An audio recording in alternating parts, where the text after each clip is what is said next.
Hello students, I am Anurag Srivastav from Bora Institute of Management Sciences and I welcome all of you to this session on the subject of quantitative techniques for managers. Quantitative techniques for managers, which is an important subject in the second semester of MBA in AKTU. तो ये पहला introductory session है quantitative techniques for managers. एक बहुत ही important subject है, एक बहुत ही important aspect है मैनेजमेंट का और इसको करीब करीब हर फील्ड में यूज़ किया जाता है। It is being used in all the functional areas of management. कहीं थोड़ा ज़्यादा होगा, कहीं थोड़ा कम होगा, लेकिन ऐसा कोई एरिया नहीं है जहाँ पर क्वांटिटेटिव टेक्निक्स यूज़ ना की जा रही हूँ। Now one thing we must know before starting with this subject, quantitative techniques का एक आस्पेक्ट एक्चुअली आप लोग पहले पढ़ चुके हैं। पिछले सेमेस्टर में आप लोगों ने बिजनेस स्टैटिस्टिक्स एंड एनालिटिक्स पढ़ा है। तो broadly speaking, quantitative techniques covers all the applications of you can say figures and numbers and quantitative analytical tools in management. Here we are concerned obviously with management, या कोई और field होगी तो उसमें भी। तो जितने भी टूल्स हैं उनका जो भी एप्लीकेशन है it encompasses all of those things. लेकिन स्पेसिफिकली अभी इस सब्जेक्ट में हम लोग ज़्यादा फोकस करेंगे एक स्पेसिफिक ब्रांच पर, और वो है ऑपरेशंस रिसर्च। तो in fact till a few years back इस सब्जेक्ट का नाम भी ऑपरेशंस रिसर्च ही हुआ करता था हमारी यूनिवर्सिटी में। अब इसको थोड़ा सा और एक ऑल एनकम्पेसिंग बनाने के लिए और ज़्यादा एक ब्रॉड पर्सपेक्टिव देने के लिए इसका नाम चेंज करके क्वांटिटेटिव टेक्निक्स किया गया है। तो मैनेजर्स जो भी क्वांटिटेटिव टेक्निक्स यूज़ करते हैं ऑर्गेनाइजेशंस के अंदर, ऑर्गेनाइजेशन के अंदर आप काम कर रहे हैं, आपको डिसीजंस लेने हैं। डिसीजन लेने में आपको इन्फॉर्मेशन चाहिए होगी and you will be analysing that information to reach the correct decision. तो ये एनालिसिस करने के लिए आपके पास अलग अलग तरह के टूल्स होंगे। इन्फॉर्मेशन किस तरह की है, इन्फॉर्मेशन फैक्ट्स फिगर्स के बेसिस पर है तो आपको क्वांटिटेटिव टूल्स चाहिए होंगे। अगर नहीं है तो you can make use of qualitative tools also. तो कई सारे ऐसे एस्पेक्ट्स हैं जहाँ पर हम क्वालिटेटिव टूल्स का यूज़ करते हैं, लेकिन कई ऐसे भी एस्पेक्ट्स हैं जहाँ क्वांटिटेटिव टूल्स का यूज़ करना पड़ेगा। तो ये एक पूरा अम्ब्रेला सब्जेक्ट एक तरह से है जिसमें कि इस तरह के हम लोग कई सारी क्वांटिटेटिव टेक्निक्स और टूल्स देखेंगे, असेस करेंगे, समझेंगे और कहाँ कहाँ उनको यूज़ किया सकता है ये देखेंगे। As managers, managers need to take decisions and those decisions have to be analysed in quantitative fashion also. तो सबसे पहले हम लोग आज के सेशन में इस पर्टिकुलर सब्जेक्ट के बारे में थोड़ा सा एक इंट्रोडक्शन देखेंगे, और क्योंकि इसमें ज़्यादातर चीज़ें हम लोग ऑपरेशंस रिसर्च के से कंसर्न देखेंगे, तो ऑपरेशंस रिसर्च क्या है और इसमें क्या क्या चीज़ें आती हैं, थोड़ा सा एक ओवरव्यू आज के सेशन में हम लोग लेंगे। To start with, how can we define operations research. नाम जैसा है, ऑपरेशंस को रिसर्च करना। बेसिकली आप ऐसे कह सकते हैं, कोई भी चीज़ है, कोई भी टर्म हो, उसको इस तरह से ब्रेक करके हम लोग को समझने की कोशिश करनी चाहिए। तो ऑपरेशंस, कुछ भी हम कर रहे हैं, कुछ भी चीज़ हो रही ऑर्गेनाइजेशन के अंदर, जो भी चीज़ें हो रही हैं, all of them are operations. कुछ प्रोड्यूस हो रहा है, कोई सर्विस प्रोवाइड की जा रही है, it is coming through because as a result of certain operations being performed. Now we need to research these operations. Research क्यों करना है? रिसर्च केवल इसलिए करना है जिससे कि हम ये देख पाएँ कि जो ऑपरेशंस हमने परफॉर्म किए हैं उनकी इफ़ेक्टिवनेस, उनकी इफ़िशियंसी में कहीं कुछ कमी तो नहीं रह गई? क्या उसे और बेहतर तरीके से किया जा सकता है? Management, all you know the definition, there are many ways in which we can define management. लेकिन एक तरीका जैसे ये हम कह सकते हैं कि हमारे पास जो लिमिटेड रिसोर्सेज हैं, अपने ऑब्जेक्टिव्स को अचीव करने के लिए उन लिमिटेड रिसोर्सेज को किस तरह से हम यूटिलाइज़ करें, ऑप्टिमली यूटिलाइज़ करें, किस तरह से उनको मैक्सिमम एक्सप्लॉइट कर सकें, किस तरह से उनसे हम मैक्सिमम आउटपुट ले सकें और हमारे ऑब्जेक्टिव्स अचीव भी हो जाएं। ये बेसिक पर्पस मैनेजमेंट का होता है और ये काम हम इफ़िशिएंटली और इफ़ेक्टिवली कर सकें।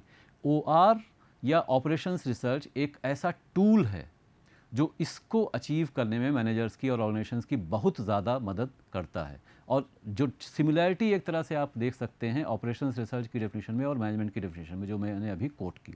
तो यहाँ जैसे हम लिख रहे हैं, ऑपरेशंस रिसर्च और OR is a tool employed to increase the effectiveness of managerial decisions as an objective supplement to the subjective feeling of the decision maker. अब ये दो टर्म्स यहाँ पर जो हैं, objective supplement to subjective feeling, ये बहुत इंपॉर्टेंट है।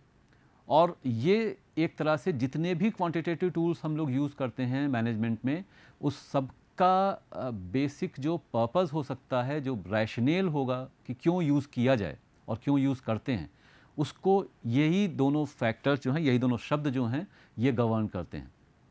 whenever any decision maker, देखिए, not only as managers, in our day to day life we are always involved in taking decisions. हर एक स्टेप पे हमें डिसीजन लेना होता है, कहीं पर भी, जहाँ पर भी अगर हमारे पास ऑप्शन है कोई भी चीज़ करने के, कोई भी काम करने के, अगर दो रास्ते हैं तो हमें डिसाइड करना ही होगा कि हमें इसमें से कौन सा रास्ता चुनना है। तो ये जो भी दो रास्ते हैं, इसको कैसे हम चुनेंगे, कैसे सेलेक्ट करेंगे, तो उसमें हम इंफॉर्मेशन एनालाइज करेंगे, और इंफॉर्मेशन एनालाइज करने के बाद it may be possible that two different people in the same situation given the same information may take different decisions and both may be correct also. सबसे बड़ी बात यह है कि दोनों अपनी अपनी जगह पर सही भी हो सकते हैं। तो ये क्यों ऐसा होता है?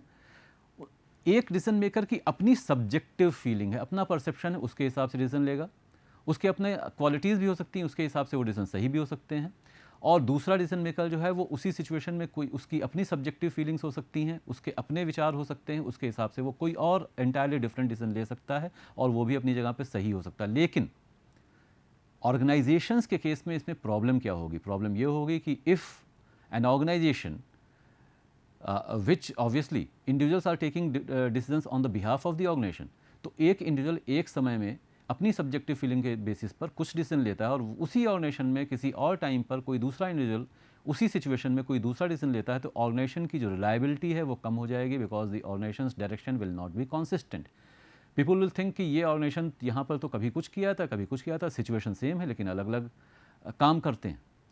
तो ये एक प्रॉब्लम खड़ी हो सकती है। इसको कैसे रिमूव कर सकते हैं? इसको रिमूव करने का सिंपल तरीका है हमारे पास कि ऑब्वियसली सब्जेक्ट टू एक लिमिटेशन तो यहाँ होगी ही कि वहाँ पर हम क्वांटिटेटिव टेक्निक्स यूज़ कर सकते हैं या नहीं कर सकते हैं। लेकिन अगर कर सकते हैं, अगर ऐसी सिचुएशन जहाँ क्वांटिटेटिव टेक्निक्स का यूज़ किया जा सकता है, तो अगर हम उसे यूज़ कर लेंगे तो हमारी जो सब्जेक्टिव फीलिंग है, हमारा अपना जो अप्रोच है, हमारी अपनी जो सोच है, उसका जो इम्पैक्ट है वो ख़त्म हो जाएगा। और अब जब हम एक क्वांटिटेटिव मेथड यूज़ करेंगे, एक प्रोसेस यूज़ करेंगे, तो मालूम है 2+2 अगर कर रहे हैं तो 4 ही आना है। तो चाहे A हो, चाहे B हो, चाहे C हो, चाहे D हो, whoever is the decision maker, वो अगर ऑब्वियसली कैलकुलेशन सही कर रहा है तो सेम डिसीजन लेगा, एक ही डिसीजन पे अराइव करेगा, और जो सब्जेक्टिविटी है वो ख़त्म हो जाएगी। सब्जेक्टिविटी ख़त्म हो जाएगी, ऑब्जेक्टिविटी आ जाएगी। Obviously, in many cases, subjectivity or the human touch may also be necessary. तो ये इसीलिए कहा जा रहा है कि जो ऑब्जेक्टिविटी है वो रिप्लेस नहीं कर रही है सब्जेक्टिविटी को, it is acting as a supplement. So OR therefore is a tool employed to increase the effectiveness of managerial decisions. कैसे इंक्रीज करेंगे? क्योंकि वो जो सब्जेक्टिव फीलिंग थी मैनेजर की, उसके लिए उसके साथ साथ एक कुछ ऑब्जेक्टिव तरीका भी यूज़ कर रहा है डिसीजन या इन्फॉर्मेशंस को एनालाइज करने, इन्फॉर्मेशन को एनालाइज करने के लिए और उसके बेसिस पे डिसीजन लेने के लिए। तो आप क्वालिटेटिव टूल्स भी यूज़ करिए, क्वांटिटेटिव भी, wherever possible you have to use. Both of these tools will have their own limitations, they both will have their own advantages also. तो उनके बेसिस पर आपको ये डिसाइड करना है। तो this is one of the best definitions of OR, और ये हमेशा अगर हम याद रखें तो OR ही नहीं, कोई भी क्वांटिटेटिव टूल हम क्यों यूज़ करते हैं मैनेजमेंट में, इसका ये एक बढ़िया हम कह सकते हैं रीज़न ये डेफिनेशन देती है। तो थोड़ा सा अब हमें ये देखना चाहिए कि ये इसकी शुरुआत कहाँ से हुई, ये ऑपरेशंस रिसर्च की बात आई कहाँ से।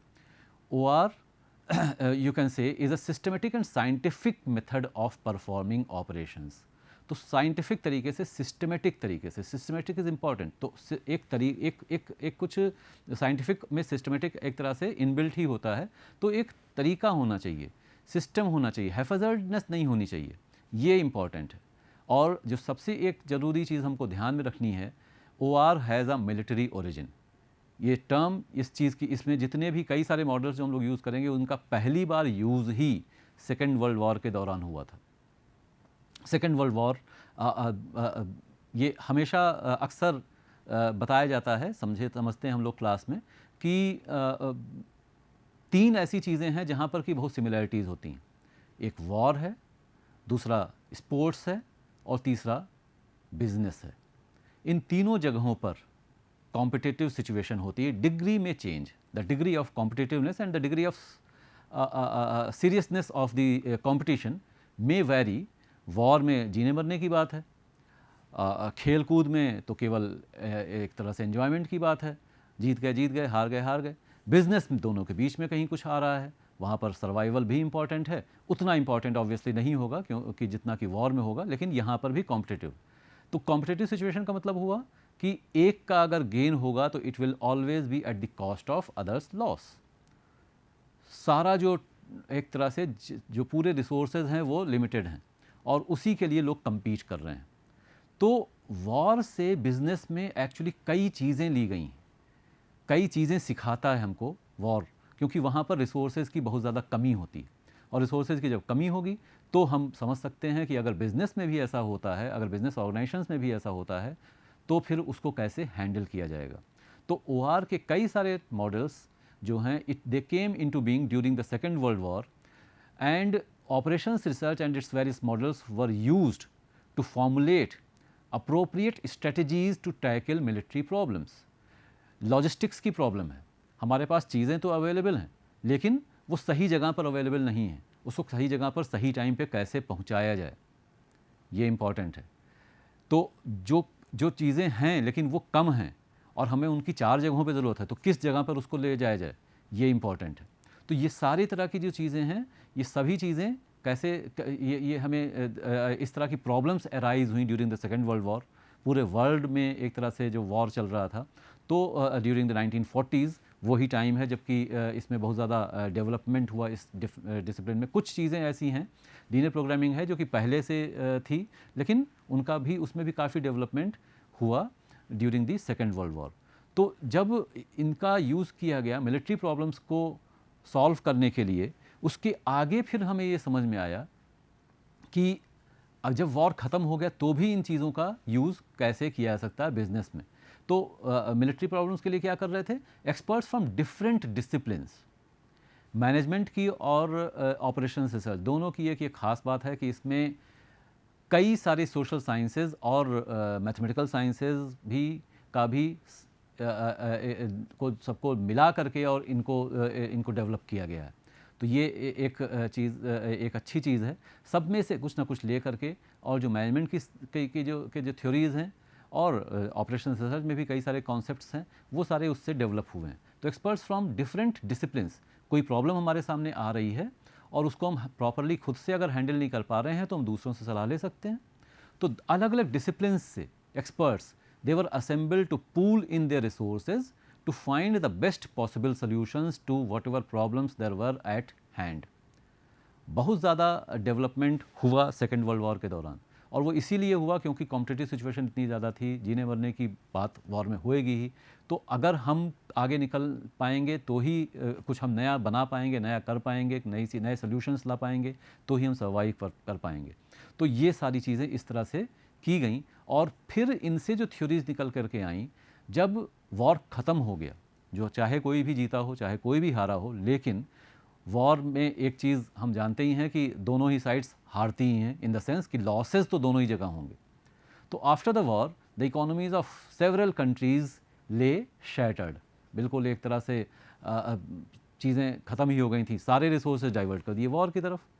तो बिज़नेस भी में भी डाउनफॉल होगा, हर चीज़ को नेग्लेक्ट कर दिया जाएगा वॉर के लिए ही, वॉर जीतने के लिए। तो जब इकोनॉमी अगर ख़त्म हो रही है, बिल्कुल ख़त्म के कगार पर है, तो क्या करेंगे, कैसे करेंगे, उसको रिहेबिलिटेट कैसे किया जाए। और ये लगा उस समय पॉलिसी मेकर्स को, गवर्नमेंट्स को ये लगा, डिसीजन मेकर्स को ये लगा कि जो चीज़ें हमने की थी, जो तरीके हमने यूज़ किए थे, जो टेक्निक्स हमने यूज़ की थी ड्यूरिंग वॉर सिचुएशन, वो चीज़ें अब कंट्रीज़ को और उनकी इकोनॉमीज़ को डेवलप करने के लिए, उनको रिहेबिलिटेट करने के लिए हम उसका इस्तेमाल कर सकते हैं। To rehabilitate the economies of the countries, OR was employed in business as well as industry। तो ये एक समझ में आया, लोगों को ऐसा लगा कि वही चीज़ें जो वहाँ पर हमारे फ़ायदे में थी, फ़ायदे में जो काम आ रही थी, वो हम यहाँ पर यूज़ कर सकते हैं। और इस तरीके से उन सारी चीज़ों का इस्तेमाल किया जाने लगा in business also. This is how those techniques were used in business organisations. एक टर्म हम लोग काफ़ी ज़्यादा यूज़ करेंगे इस सब्जेक्ट में, मैथमेटिकल मॉडल। मॉडल क्या होता है? कोई भी एक चीज़ है, कोई एक प्रैक्टिकल चीज़ है, कोई एक रियल लाइफ चीज़ है, उसको हम रेप्लिकेट कर रहे हैं, उसका एक आर्टिफिशियल फॉर्म बना रहे हैं और उसके थ्रू उसको समझने की कोशिश कर रहे हैं। तो यहाँ पर भी हमारे पास ऑपरेशंस रिसर्च में, क्वांटिटेटिव टेक्निक्स में कई सारे मॉडल्स होंगे, कई सारे इन सिंपल लैंग्वेज टूल्स होंगे। अलग अलग सिचुएशन के लिए अलग अलग टूल्स होंगे। किस तरह की बिजनेस प्रॉब्लम है, बिजनेस प्रॉब्लम को भी हम लोग ऑब्वियसली सबसे पहले तो यही डिमार्केट करेंगे कि यहाँ पर क्वालिटेटिव टूल्स लग सकते हैं या नहीं लग सकते हैं, क्वांटिटेटिव टूल्स की ज़रूरत पड़ेगी या नहीं पड़ेगी। और अगर क्वांटिटेटिव टूल्स की ज़रूरत पड़ेगी तो फिर वहाँ पर अब उसको फिर हम मैच करेंगे कि कौन सा मॉडल यहाँ काम कर सकता है। We have several models. हम लोग अपने इस सब्जेक्ट में वी विल बी स्टडिंग 8 डिफरेंट सच मॉडल्स। कई और मॉडल्स हैं, कई और मॉडल्स हैं।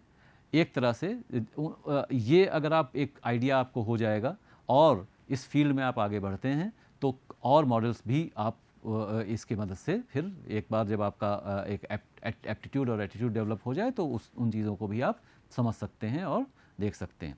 तो कुछ एक सिलेक्टेड मॉडल्स, 8 अलग अलग मॉडल्स हम लोग यहाँ पे पढ़ेंगे। तो मैथमेटिकल मॉडल है क्या? इन OR is described in terms of 2 important variables. कहीं पर भी किसी भी सिचुएशन में जब हम मैथमेटिक्स का यूज़ कर रहे हैं या नहीं भी यूज़ कर रहे हैं, हर जगह पर कुछ ना कुछ वेरिएबल्स होंगे ही। कुछ वेरिएबल ऐसे होते हैं जिनको हम कंट्रोल नहीं कर सकते, हमारे कंट्रोल के बाहर हैं, जो एक्सटर्नल एनवायरनमेंट में है में भी। कुछ ऐसे हैं जो हमारे हाथ में हैं, हम उनको कंट्रोल कर सकते हैं।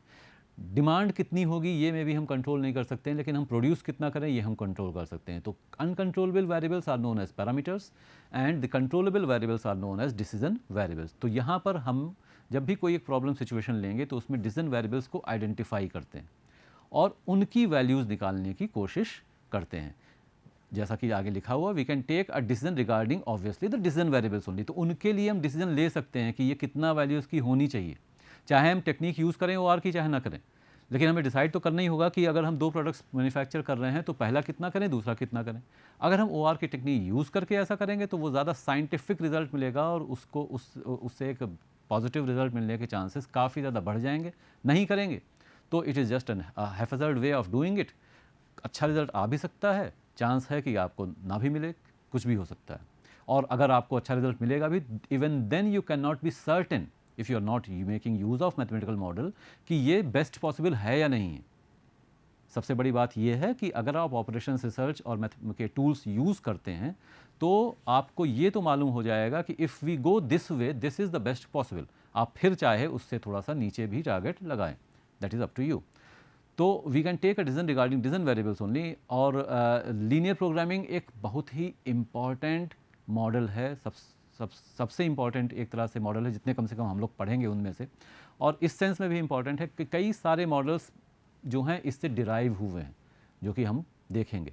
कुछ ऐसे हम पढ़ेंगे जो इससे डिराइव हुए हैं, कुछ और भी ऐसे हैं जो कि हम नहीं पढ़ेंगे लेकिन वो भी इनसे डिराइव हुए हैं। तो linear programming therefore is one of the most important models, क्योंकि उसकी इन्फॉर्मेशन अगर आपके पास है तो फिर आप कई और मॉडल्स को आसानी से समझ सकते हैं। अगर ये इसकी समझ अच्छे से डेवलप हो गई तो बाकियों को भी कर सकते हैं। तो as an example only we are saying that in linear programming in short LP these 2 variables will always describe a particular problem। इसको आगे हम देखेंगे ही कैसे आगे बढ़ेंगे।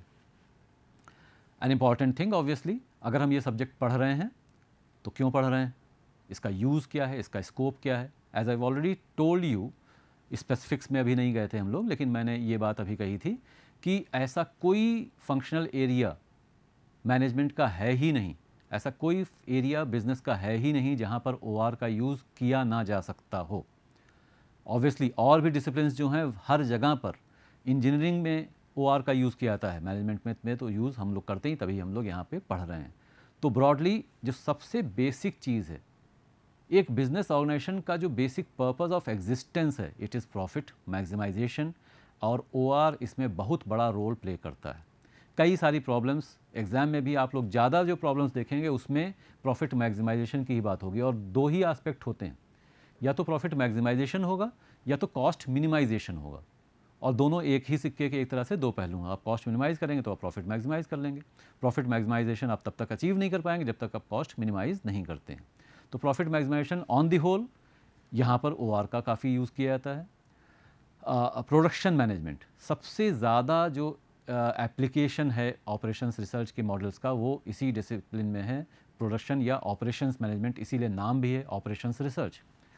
तो ऑर्गेनाइजेशन के अंदर जितनी भी चीज़ें हो रही हैं तो वो रही हैं ऑब्वियसली, कोई भी चाहे प्रोडक्ट हो चाहे सर्विस, उसको प्रोड्यूस करने के लिए। तो production management is the most you can say widely using area जहाँ पर कि हम OR का यूज़ करते हैं। फिनेंशियल मैनेजमेंट में भी कई सारे होंगे, अभी हम लोग एक एक करके देखेंगे कैसे इसमें यूज़ हो रहा है। मार्केटिंग मैनेजमेंट में भी यूज़ होता है, और ह्यूमन रिसोर्स मैनेजमेंट भी मे भी सबसे कम ह्यूमन HRM में यूज़ किया जाता है, लेकिन वहाँ भी यूज़ किया जाता है OR का। एक एक करके इनको देखें किस तरीके से। Obviously profit maximisation under the existing constraints, how to utilise the resources in the best possible way to maximise the profits. Resources हमारे पास हैं लेकिन लिमिटेड हैं, उनके ऊपर कुछ ना कुछ कॉन्स्ट्रेंट्स लगे हुए हैं, यही इंपॉर्टेंट है। OR की या मैनेजमेंट की हमें चीज़ों को मैनेज करने की ज़रूरत ही इसीलिए होती है क्योंकि हमारे पास जो रिसोर्सेज हैं वो लिमिटेड हैं। अगर वो अनलिमिटेड होते, अगर ऐसा कोई लिमिट होती ही ना उनके ऊपर, तो फिर उसको मैनेज करने की कोई ज़रूरत ही नहीं। जहाँ पर भी कुछ अगर रिस्ट्रिक्शन लगा हुआ है तभी आपको मैनेज करना है। मैनेज मतलब ही होता है, अगर कोई रिस्ट्रिक्शन नहीं है then you need to manage nothing. तो OR भी आपको उसी केस में मदद कर रहा है कि प्रॉफिट तो मैक्सिमाइज़ करना है। अब प्रॉफिट मैक्सिमाइज़ करना है, हम कोई चीज़ प्रोड्यूस कर रहे हैं, दो चीज़ें हमको प्रोड्यूस करनी, एक चीज़ के ऊपर एक यूनिट में 8 रुपये प्रॉफिट है, दूसरे में एक यूनिट पे 10 रुपये प्रॉफिट है, तो हम 10 रुपये वाली प्रोड्यूस करते रह जाएँ, चले जाएँ, जितना ज़्यादा प्रोड्यूस करेंगे उतना ज़्यादा प्रॉफिट हो जाए। लेकिन कोई एक लिमिट तो होगी, कहीं पर कुछ लिमिट होगी कि टाइम आपके पास इतना ही है, कहीं पर कुछ लिमिट होगी कि रिसोर्सेज आपके पास इतना ही है। अब आप बताइए कि कैसे करेंगे। तो यहाँ पर OR हमको मदद करता है। प्रोडक्शन मैनेजमेंट, जैसा कि मैंने कहा, सबसे ज़्यादा यूज़ किया जाता है। Calculate the optimum product mix. हर ऑर्गेनाइजेशन में प्रोडक्ट लाइन डिफाइन करना ज़रूरी है, और प्रोडक्ट मिक्स क्या होगा और ऑप्टिमम प्रोडक्ट मिक्स क्या होगा। जो एग्जांपल मैंने अभी दिया, 2 अलग अलग प्रोडक्ट्स हैं तो कितना कितना मैन्युफैक्चर किया जाए, 4 अलग अलग प्रोडक्ट्स हैं तो कितना कितना मैन्युफैक्चर किया, तो ऑप्टिमम क्या है। एक और चीज़ जो यहीं पर थोड़ा सा छोटी सी चीज़ एक देख लें कि ये optimum term is very important in management as well as in operations research. Optimum word हम लोग यूज़ करेंगे, हम ऑप्टिमाइज़ करेंगे प्रॉफिट को भी, हम ऑप्टिमाइज़ करेंगे कॉस्ट को भी। प्रॉफिट ऑप्टिमाइज़ करने का मतलब हो गया कि प्रॉफिट को हम मैक्सिमाइज़ करेंगे, और कॉस्ट को करने के लिए हम कॉस्ट को मिनिमाइज़ करेंगे to calculate the optimum product mix. Similarly scheduling and sequencing production runs by proper allocation of machines, तो किस ऑर्डर में मैन्युफैक्चरिंग हो। Applying transportation model to determine optimum production schedule. Transportation model अपने आप में बहुत इंपॉर्टेंट मॉडल है, हम लोग समझेंगे। फिनेंशियल मैनेजमेंट में डेट इक्विटी मिक्स का जो ऑप्टिमम रेशियो होगा वो क्या होगा, कितना डेट होना चाहिए, कितना इक्विटी होना चाहिए, ये इंपॉर्टेंट है। और ये क्यों है, हर कैपिटल की अपनी एक कॉस्ट होती है, ओनर्स कैपिटल की भी अपनी अपॉर्चुनिटी कॉस्ट होती है, कहाँ पे लगाएं ना लगाएं। तो ये सारी चीज़ें मैनेज करने में हमें ऑपरेशंस रिसर्च काफ़ी ज़्यादा मदद करता है, किस तरह से कैपिटल की कॉस्ट मिनिमाइज़ की जाए। देन मार्केटिंग, तो अलग अलग से एक एग्जाम्पल हम कह सकते हैं कि बजट है हमारा एडवर्टाइजिंग का, advertising being a part of marketing, तो बजट को एलोकेट अलग अलग जो ऑप्शंस हैं उनमें किस तरह से किया जाए जिससे कि हमारे एडवर्टीजमेंट्स की मैक्सिमम रीच हो सके। हम एक्सटेंसिव एडवर्टीजमेंट यूज़ करें या इंटेंसिव यूज़ करें, ये सारी चीज़ें हम देख सकते हैं, और इनको हम रिजॉल्व कर सकते हैं through the use of operations research. Market share के से रिलेटेड प्रॉब्लम्स को भी स्टडी किया जाता है और समझा जाता है। HR में हम कैसे, ऑब्वियसली HR का ये बेसिक ऑब्जेक्टिव होगा कि किस तरह से हम जो स्किल्ड मैन पावर है उसे एक्वायर करें और कॉस्ट भी कम हो सके, किस तरह से हम लोगों को वर्क असाइन कर सकें। असाइनमेंट प्रॉब्लम होती है, कैसे काम किया जाए, कई लोग हैं, कई सारे काम कर सकते हैं, कोई ज़्यादा इफिशिएंटली, कोई कम इफिशिएंटली, कोई कम कॉस्ट पे, कोई ज़्यादा कॉस्ट पे, तो किस तरह से हम डिसाइड करेंगे कि किसको कौन सा काम दिया जाए, ये सारी चीज़ें भी हम देखते हैं। तो ये सारे एप्लीकेशंस हैं ऑपरेशंस रिसर्च के इस तरीके से। तो HRM में भी हमारे कई सारे ऐसे इसका मतलब एरियाज़ हो सकते हैं जिसमें कि हम यूज़ करते हैं ऑफ ऑपरेशंस रिसर्च।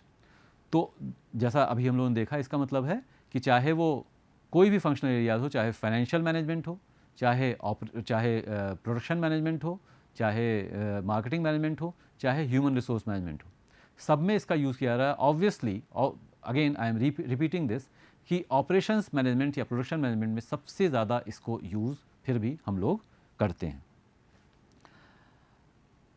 क्या और एक तरह से डिसीजन मेकिंग में कहाँ कहाँ एप्लीकेशन है, इसके बारे में एक ओवरव्यू तो हम लोगों ने जो स्कोप और यूजेस देखे हैं उससे तो हम लोगों ने समझ ही लिया है, लेकिन और कई सारे एडवांटेजेस हैं जैसा कि हम लोग यहाँ पर देख सकते हैं। How we can make use of operations research in the process of managerial decision making. तो ऑपरेशंस रिसर्च और OR in short provides managers with a quantitative basis. शुरू में ही हमने आपको ये बताया था, तो क्वांटिटेटिव बेसिस का यूज़ किया जा रहा है for decision making. OR enhances the ability to make long range plans. Long range plans को बनाने के लिए क्वांटिटेटिव अप्रोच का यूज़ किया जाता है, तो उससे आप और अच्छे से उनको बना सकते हैं। It also aids in solving everyday problems, operational problems of running a business with greater efficiency as well as competence and confidence. It leads to better control, क्योंकि आपका जो कंट्रोल मैकेनिज्म होगा वो स्ट्रांग हो जाएगा। आप स्टैंडर्ड चीज़ क्या पाना चाहते हैं वो अच्छे से समझ पाएंगे और कंट्रोल मैकेनिज्म उससे आप बेहतर तरीके से इम्प्लीमेंट कर पाएंगे। कोऑर्डिनेशन अलग अलग डिपार्टमेंट्स में, अलग अलग लोगों में, अलग अलग पर्सनल में बेटर हो सकता है। And therefore it also helps in evolving better systems. तो बेसिकली ये सारी चीज़ें हैं, ये एक बैकग्राउंड ऑपरेशंस रिसर्च का है जो हम लोगों ने आज के सेशन में देखा। इससे आगे फिर अब हम लोग एक एक करके जो अलग अलग मॉडल्स हैं वो समझना शुरू करेंगे और उनको कैसे हम यूज़ करते हैं, कैसे क्वांटिटेटिव टेक्निक्स का यूज़ किया जा रहा है मैनेजमेंट में, ये सारी चीज़ें हम लोग आगे लेकर के देखते हुए चलेंगे। Thank you, see you again.